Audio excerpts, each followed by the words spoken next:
Hello guys, সামনে রমজান মাস। রোজা রাখে তো শরীর ক্লান্ত হয়ে যাবে। সবাই চায় এমন একটা জিনিস খাইতে যেইটা খাওয়ার পরে টং টং করে এনার্জি লেভেল এখন মাথার উপর উঠে যাবে। চিন্তা করেন না, আমি আপনাদের এমন একটা জুস বানাইয়ে দেখামো যেইটা খাইলে মাথায় না গাছের আগায় উঠে যাবে এনার্জি লেভেল। তার জন্য নিয়ে নেবো কলা। কলাগুলো ছোট ছোট, কোনো সমস্যা নাই, বড় হলেও হবে ছোট হলেও হবে, কলা হইলেই হইলো। কলাগুলো ছোট ছোট করে কাইটে নিছি। এক মুঠ পরিমাণে কিশমিশ নিছি, এক মুঠ পরিমাণে নিছি যে এক কাঠবাদাম, কাজু বাদাম, তারপর নিছি 10-12টা খেজুর, বুঝছেন?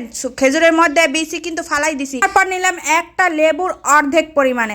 সবগুলা জিনিস ব্লেন্ডারের ভিতরে দিয়ে দেব, বুঝছেন?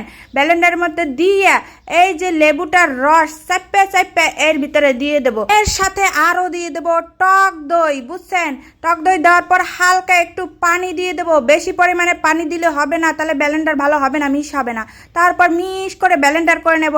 তারপর এর মধ্যে যার যতটুকু ঘনত্ব দরকার পরিমাণ মতো পানি মিশিয়ে লইবেন। তারপর এর ভিতরে যে যা খান চিনি বা মধু দিতে পারেন, আর যাদের ডায়াবেটিস আছে তারা সুগার ফ্রি ব্যবহার করতে পারেন। পরিমাণ মতো চিনি দিয়ে লইছি, একটু লবণও দিয়ে লইছি।